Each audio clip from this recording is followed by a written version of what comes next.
Hello family, welcome back to our channel Sushma sweet home. ఇవాళ అయితే మరో వ్లాగ్తో మీ ముందుకైతే వచ్చేస్తానమాట. ఇవాళ వ్లాగ్ న్యాచురల్గా నేను మార్నింగ్ స్టార్ట్ చేస్తాను కదా, అలా కాకుండా ఇవాళ ఈవినింగ్ నుంచి నెక్స్ట్ ఆఫ్టర్నూన్ వరకు ఏం చేస్తాను ఏంటి అనేది అంతా కూడా ఇవాళ వ్లాగ్లో చెక్అవుట్ చేసేయండి. ముందుగా ఛానల్ కనుక ఎవరైనా కొత్తగా చూస్తున్నట్టయితే మాత్రం please to consider subscribe and video నచ్చితే లైక్ ఇవ్వండి, హ్యాపీ పాయింట్స్ యాడ్ చేసి మరింత సపోర్ట్ చేస్తారని అయితే మనస్ఫూర్తిగా కోరుకుంటూ వ్లాగ్ అయితే స్టార్ట్ చేసేద్దాం. ముందైతే ఈవినింగ్ అలాగా రైతు బజార్కి వచ్చేసాం అనమాట. అన్ని కూరగాయలు పండ్లు ఏం కావాలంటే అవి తీసుకుందాం అని చెప్పేసి లాస్ట్ టైం మీరు చూసారు కదా, రైతు బజార్కి వెళ్ళాను, వీక్ సరిపడా తీసుకున్నాను. ఇంకా అవన్నీ అయిపోయాయి. ఇంకా నెక్స్ట్ వీక్ కి సరిపడా మనకు కావాల్సినవన్నీ కూడా తీసుకోవాలి కదా. పైగా ఇవాళ కొంచెం నేను స్టోరేజ్ బాక్సెస్ కానీ ఇలాంటివన్నీ కూడా పర్చేస్ చేసుకున్నాను కాబట్టి ఇవాళ అన్ని కూడా చక్కగా ఎలా ఆర్గనైజ్ చేసుకుంటాను ఏంటి అనేది అంతా కూడా చూపించేస్తాను. ఇక మేమైతే వచ్చేసాం అనమాట. టోటల్ వెజిటబుల్స్ అన్ని కూడా తీసేసుకునేసి అండ్ ఎలా ఆర్గనైజ్ చేస్తాను ఏంటి అనేది అంతా కూడా చూసేయండి.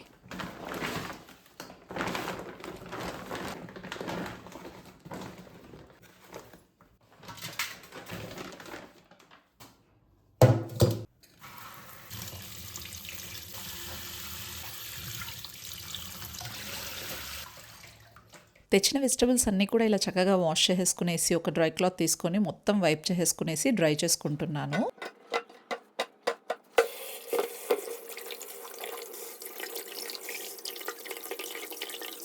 ఇలా వాష్ చేసిన వెంటనే మనం డ్రై చేయకపోతే అలానే ఫ్రిడ్జ్లో స్టోర్ చేసామనుకోండి, టోటల్ ఫ్రెష్నెస్ అంతా కూడా స్పాయిల్ అయిపోతాయి.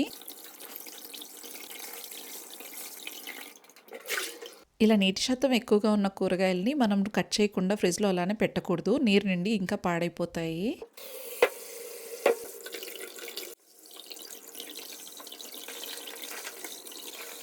అల్లంకి ఎక్కువగా మట్టి ఉంటుంది కదా, అదంతా కూడా క్లీన్ చేసుకొని డ్రై చేసిన తర్వాతే ఫ్రిడ్జ్లో స్టోర్ చేసుకోవాలి.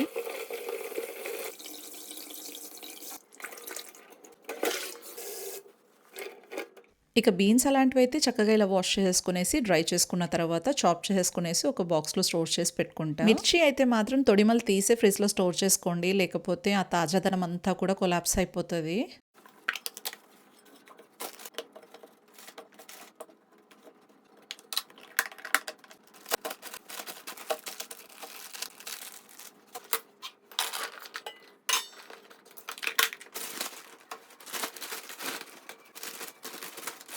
ఇంకా ఈ చిక్కుడుకాయలు అయితే జిప్లో కవర్లో ప్లేస్ చేసేస్తున్నాను, టిష్యూ ప్లేస్ చేసి. చెప్పా కదా, వాటర్ వెజిటబుల్స్ అన్ని కూడా బయట పెట్టుకుంటున్నాను, ఫ్రిడ్జ్లో స్టోర్ చేయట్లేదు. ఇలా మనకు హోల్స్ ఉన్న బాస్కెట్లో ప్లేస్ చేసుకున్నామంటే సరిపోతుంది. టమాటోస్, కుకుంబర్ అండ్ అలాగే సొరకాయ అనమాట, ఇవన్నీ కూడా బయట పెట్టుకుంటాను. ఇక కొన్ని వెజిటబుల్స్ అయితే మాత్రం ఇలా చాప్ చేసి పెట్టేసుకుంటాను. బీన్స్, క్యాప్సికమ్, క్యారెట్, బీట్రూట్ ఇవన్నీ కూడా చాప్ చేసి స్టోర్ చేసుకుంటున్నా.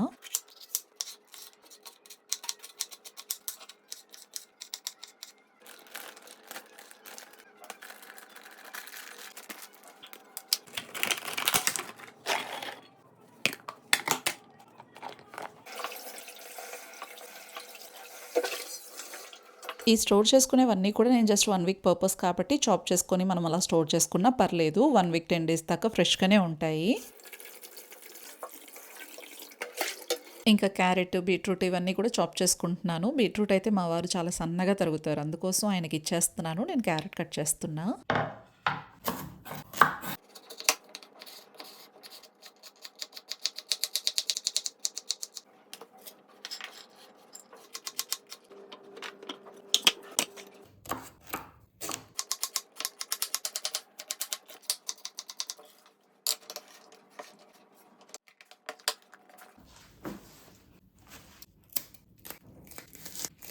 ఇక గ్రీన్ లీఫీ వెజిటబుల్స్ అన్నీ కూడా జస్ట్ నేను ఇలా పీల్ చేసేసుకునేసి జిప్లో కవర్స్లో పెట్టేసుకుంటున్నాను. నేను ఇవి ఏ మాత్రం వాష్ చేయను అనమాట. మనం యూస్ చేసేటప్పుడే వాష్ చేసుకోవాలి, లేకపోతే తాజాతనం అంతా కూడా పోతుంది.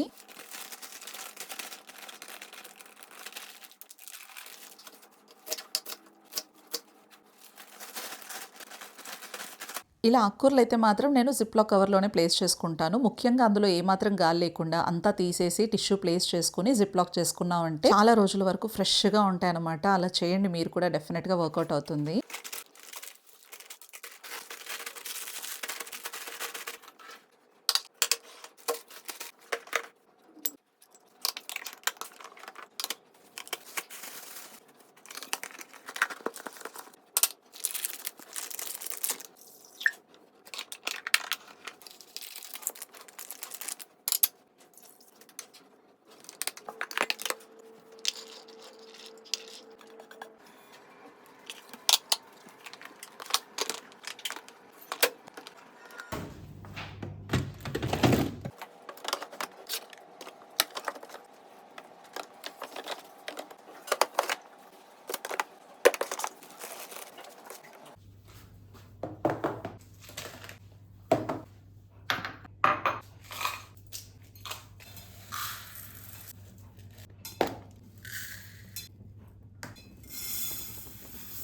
ఇంకా అలా చక్కగా ఆర్గనైజ్ చేసేసుకున్నాను. టోటల్ అన్నీ కూడా ప్లేస్ చేసేసుకునేసి అండ్ ఇక్కడ నేను ప్రిపేర్ చేసుకున్నాను ఒక హెల్తీ పౌడర్ అనమాట. ఇది మనం ఏదైనా వెజిటబుల్స్‌లో అందులో వేసుకోవటానికి. అవిసె గింజల పొడి అయితే చేసుకుంటున్నాననమాట. ఇది చాలా చాలా చాలా హెల్తీ పౌడర్. అందరికీ కూడా లైక్ జుట్టుకి, స్కిన్‌కి చాలా మంచిది. ఇప్పుడు నేను చేయబోతున్న ఈ పౌడర్‌లో చాలా వరకు ఒమేగా 3 ఫ్యాటీ యాసిడ్స్ ఉంటాయి. అండ్ అలాగే ప్రోటీన్, ఫైబర్ అన్నీ కూడా పుష్కలంగా ఉంటాయన్నమాట. ముందైతే ఒక కప్పు అవిసె గింజలు తీసుకున్నాను. వాటన్నిటిని చక్కగా డ్రై రోస్ట్ చేసుకోవాలి. మొత్తం అన్నీ కూడా సిమ్‌లోనే పెట్టి చక్కగా రోస్ట్ చేసుకోవాలన్నమాట. ఏ మాత్రం హై ఫ్లేమ్, మీడియం ఫ్లేమ్ అలాంటివి అస్సలు పెట్టకూడదు. సిమ్‌లోనే పెట్టుకొని స్లోగా మనము ఫ్రై చేసేసుకోవాలన్నమాట. ఒక కప్పు అవిసె గింజలకి 1/4 కప్పు జీలకర్ర, 1/4 కప్పు నువ్వులు, 1/4 కప్పు ధనియాలు వీటన్నిటిని కూడా స్లోగా మనం రోస్ట్ చేసుకోవాలి. అండ్ స్పైస్ కోసం ఎండుమిర్చి వేసుకుంటున్నాను. ఒక 10 దాకా ఇలా డ్రై రోస్ట్ చేసేసుకుంటున్నాను. ఇవంత స్పైస్ లేవులేండి. మళ్ళీ నేను కొంచెం అంత కారం పొడి కూడా యాడ్ చేసుకుంటానన్నమాట. ఆ తర్వాత ఒక గుప్పెడంత కరివేపాకు కూడా ఇలా రోస్ట్ చేసుకోవాలి. వీటిలో మనం అసలు ఏమాత్రం ఆయిల్ అనేది యాడ్ చేయకూడదు. ఎందుకంటే మనం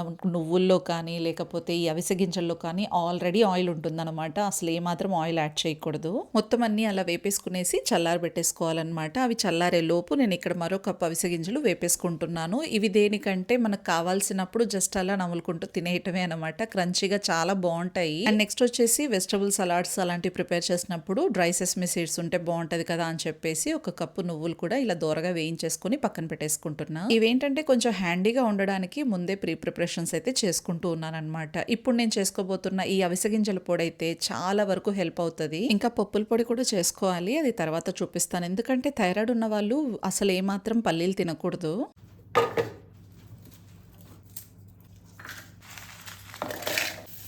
చల్లారినవన్నీ కూడా ఇలా మిక్సీ జార్లో వేసేసుకునేసి సాల్ట్, కారం పౌడర్ వేసుకొని గ్రైండ్ చేసుకున్న తర్వాత వెల్లుల్లి రెబ్బలు యాడ్ చేసేసుకునేసి ఇలా గ్రైండ్ చేసుకుని ఒక 8 బాక్స్లో ప్లేస్ చేసేసుకుంటున్నాను. ఇది మనం ఫ్రిడ్జ్లో అయినా స్టోర్ చేసుకోవచ్చు, బయట అయినా స్టోర్ చేసుకోవచ్చు. ప్రాబ్లం ఏం లేదు. అసలు ఏమాత్రం వేడిగా లేకుండా చల్లారబెట్టేసుకోవాలి పౌడర్ అంతా.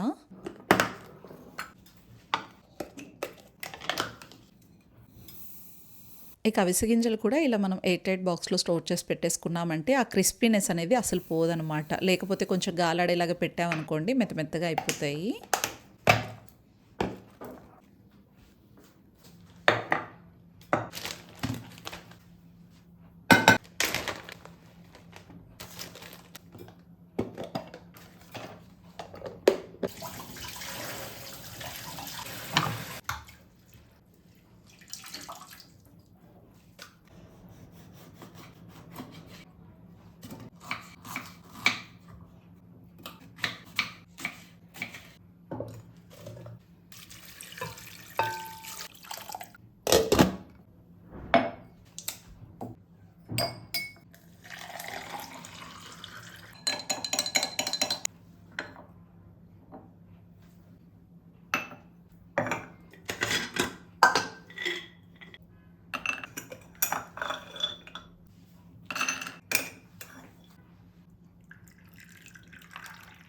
ఇక రెగ్యులర్గా చేసుకునే నైట్ ప్రిపరేషన్స్ అన్నీ కూడా కంప్లీట్ చేసేసుకున్నాను. కుకుంబర్, పుదీనా, లెమన్, అల్లం అన్నీ కూడా ఇన్ఫ్యూజ్డ్ వాటర్ రెడీ చేసుకున్నా, మేతి వాటర్ రెడీ చేసుకున్నాను. అండ్ అలాగే బాదం, బ్రెజిల్ నట్ అన్నీ కూడా నానబెట్టేసుకున్నాను. ఇంతటితో నైట్ రొటీన్ అంతా కూడా కంప్లీట్ అయిపోయింది. ఇంకా మార్నింగ్ కలుద్దాం.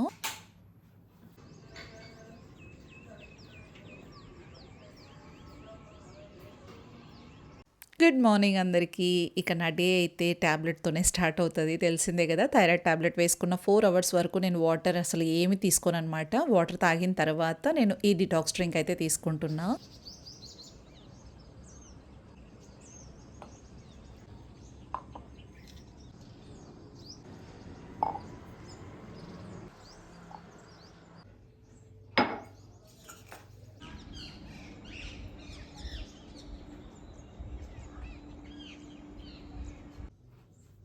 ఎప్పుడైనా సరే మనం డిటాక్స్ డ్రింక్ ఏదైనా తీసుకున్నాము అంటే ఒక హాఫ్ అన్ అవర్ వరకు అసలు ఏమి తినటం, తాగటం ఏం చేయకండి. అది బాగా బాడీకి పడుతుంది. ఇంకా అలా ఒక హాఫ్ అన్ అవర్ పాటు అసలు ఏం తీసుకోను. ఆ తర్వాతనే నేను బ్రెజిల్ నట్ కానీ, బాదం కానీ ఇలాంటివి తింటూ ఉంటాను. ఈ షెడ్యూల్ అయితే మాత్రం డైలీ ఇదే ఉంటుంది రొటీన్‌గా. ఎందుకంటే ఇవన్నీ కూడా బేసిక్ ఇంటేక్స్ అనమాట. మనము ఎర్లీ మార్నింగ్ ఈ హెల్తీ ఇంటేక్స్‌తోనే స్టార్ట్ చేయటం వల్ల మనం చాలా హెల్తీగా ఉండగలుగుతాం.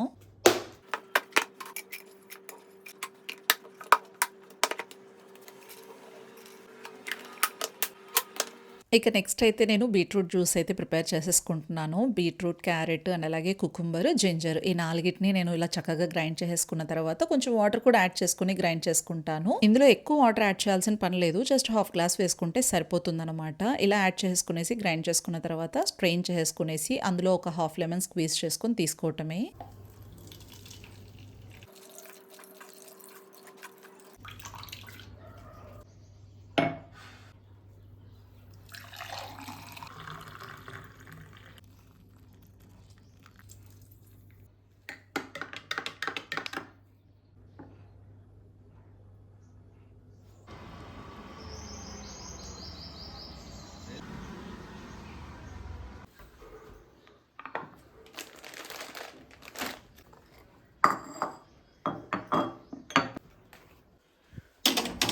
ఇంకా అలా బీట్రూట్ జ్యూస్ అంతా కూడా తాగేసాక నేను ఇంకా వీలైతే బ్రేక్ఫాస్ట్ చేస్తాను. ఫిల్లింగ్గా ఉంటే అసలు ఏమి తిన్ననమాట. డైరెక్ట్గా లంచ్ చేసేసుకుంటాను. ఇంక ఇవాళైతే నా దగ్గర ఎగ్స్ చాలా ఉన్నాయి లాస్ట్ వీక్వి. అవన్నీ కూడా కంప్లీట్ చేసేద్దామని చెప్పేసి ఇవాళ లంచ్లోకి ఎగ్ ఫ్రైడ్ రైస్ ప్రిపేర్ చేస్తున్నాను. అండ్ ముఖ్యంగా ఈ ఎగ్ ఫ్రైడ్ రైస్లు కానీ ఇలాంటి ఏ ఫ్రైడ్ రైస్లు అయినా సరే ఇలాంటి కడాయిలో ప్రిపేర్ చేస్తే ఇంత టేస్టీగా ఉంటుందా అని చెప్పేసి నాకు ఈ రోజే తెలిసింది. ట్రస్ట్ మీ, ఇలాంటి కడాయి ఎవరి దగ్గరన్నా లేకపోతే డెఫినెట్గా పర్చేస్ చేసుకొని ఇందులో డెఫినెట్గా ట్రై చేయండి మీరు ఫ్రైడ్ రైస్లు. అసలు ఎంత టేస్టీగా కుదిరిందంటే చాలా చాలా చాలా బాగుండిందండి. నార్మల్ గా స్టీల్ కడాయిలో కానీ నాన్ స్టిక్ లో కానీ ఇలా చేసినప్పుడు సేమ్ ప్రాసెస్ అసలు ఏమాత్రం ఇంత టేస్ట్ అనిపించదు. అసలు నార్మల్ గా ఉంటది కానీ ఇంత టేస్టీగా ఉంటదా ఈ కడాయిలో అనిపించింది. ప్రిపరేషన్ అయితే చాలా సింపుల్ గా చేసేసుకుంటున్నాను. కొంచెం ఆయిల్ యాడ్ చేసుకునేసి ఎగ్ స్క్రాంబుల్ చేసేసుకున్నాను. జస్ట్ సాల్ట్ పెప్పర్ యాడ్ చేసుకొని అది సపరేట్ చేసేసుకున్న తర్వాత మరి కొంచెం ఆయిల్ యాడ్ చేసి అల్లం వెల్లుల్లి పేస్ట్ వేసి బాగా రోస్ట్ చేసుకోవాలి. ఆ తర్వాత వెజ్జెస్ అన్ని కూడా యాడ్ చేసుకుంటున్నాను. నా దగ్గర క్యాబేజ్ లేదులేండి, నేను క్యాబేజ్ ఎక్కువగా యూస్ చేయను. బీన్స్, క్యాప్సికమ్, క్యారెట్, మిర్చి వేసేసుకునేసి అన్ని సార్ట్ అవుట్ చేసుకున్న తర్వాత ధనియా పౌడర్, జీరా పౌడర్, గరం మసాలా, సాల్ట్ ఇవన్నీ వేసుకునేసి సాసెస్ మన దగ్గర ఉన్నవి, నేనైతే అసలు ఏమాత్రము ఎక్కువగా సాసెస్ ప్రిఫర్ చేయను అనమాట. డార్క్ సోయా సాస్, వెనిగర్ వేసి జస్ట్ అలా సార్ట్ చేసుకుని కుక్ చేసి పెట్టుకున్న రైస్ కూడా వేసేసుకునేసి కలుపుకున్న తర్వాత ఫైనల్ గా కొత్తిమీర జల్లేసుకునేసి సర్వ్ చేసుకోవటం. ఇందులో గ్రీన్ ఆనియన్స్ ఉంటే అది కూడా వేసుకోవచ్చు. నా దగ్గర లేవు కాబట్టి నేను కొత్తిమీర యాడ్ చేసుకున్నా. ఇంక ఇలా వేడివేడిగా సర్వ్ చేస్తున్నాను. ఆనియన్స్ అన్ని కూడా ప్లేస్ చేసి మా వారైతే టమ్మీ ఫుల్ గా హ్యాపీగా సాటిస్ఫైడ్ గా ఎంజాయ్ చేశారు. చాలా టేస్టీగా ఉన్నిందన్నారు. బెస్ట్ కాంప్లిమెంట్స్ వచ్చాయి. మనకి ఇంతకన్నా ఏం కావాలి చెప్పండి.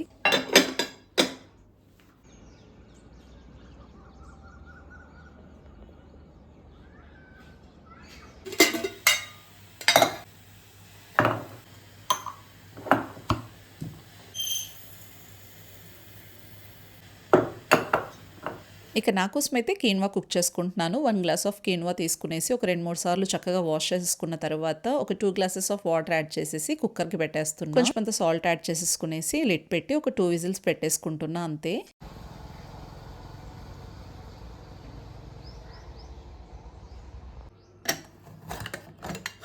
ఇక ప్రెషర్ పోయాక ఇలా ఓపెన్ చేసేసుకోవాలి. చాలా చక్కగా బాయిల్ అయిపోయింది. కంపారిటివ్లీ కొర్రలతో చూస్తే మాత్రం కీన్వా చాలా టేస్టీగా ఉంది. నిజంగా నాకు చాలా బాగా నచ్చేసింది.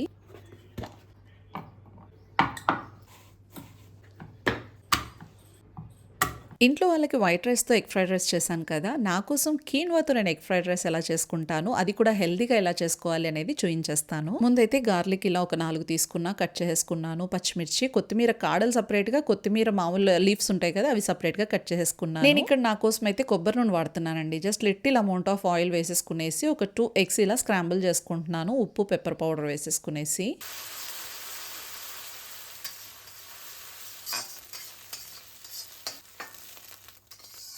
ఇంకా స్క్రాంబుల్డ్ ఎగ్ అంతా సపరేట్ చేసుకున్న తర్వాత మరి కొంచెం ఆయిల్ యాడ్ చేసుకొని మనం కట్ చేసి పెట్టుకున్న గార్లిక్ మాత్రమే, అల్లం వేయట్లేదు. గార్లిక్ వేసుకున్న తర్వాత కొత్తిమీర కాడలు, క్యాప్సికము, బీన్స్, క్యారెట్ ఇవన్నీ కూడా వేసుకునేసి కొంచెం అంత సాల్ట్, పెప్పర్ యాడ్ చేసుకునేసి కలుపుకోవాలి. ఇంక ఇలా కలుపుతూ ధనియా పౌడర్, జీరా పౌడర్, జస్ట్ చిటికెడంత గరం మసాలా పౌడర్ కూడా వేసేసుకునేసి బాగా కలుపుకున్న తర్వాత నేను ఇక్కడ ఏ మాత్రం సాసెస్ యాడ్ చేయట్లేదు. డైరెక్ట్ గా కీన్వా, స్క్రాంబుల్డ్ ఎగ్ వేసేసుకుంటున్నాను. వీటన్నిటిని చక్కగా మనం కలిపేసుకోవాలన్నమాట. ఫుల్ ఫ్లేమ్ లోనే చేసుకోవాలి ఫ్రైడ్ రైస్ ఏవైనా. ఇలా కలుపుకున్న తర్వాత నేను ఫైనల్ టచ్ కొత్తిమీరతో ఎండ్ చేస్తున్నాను. అంతేనండి, కీన్వా ఎగ్ ఫ్రైడ్ రైస్ అయితే చాలా చాలా ఎమ్మీగా, డెలిషియస్ గా ఉంది. ట్రస్ట్ మీ, వైట్ రైస్ తో కన్నా ఈ కీన్వాతోనే చాలా బాగుంది అనమాట. చూసారు కదా, ఇంతటితో ఈ బ్లాగ్ అయితే ఎండ్ చేస్తున్నాను. ఈ బ్లాగ్ మీకు డెఫినెట్ గా నచ్చిందని అనుకుంటున్నాను. నచ్చితే కనుక please do consider subscribe, like and high points add చేసి మరింత సపోర్ట్ చేస్తారనుకుంటున్నాను. మరో బ్లాగ్ తో మళ్ళీ మిమ్మల్ని కలుసుకుంటాను. బాయ్.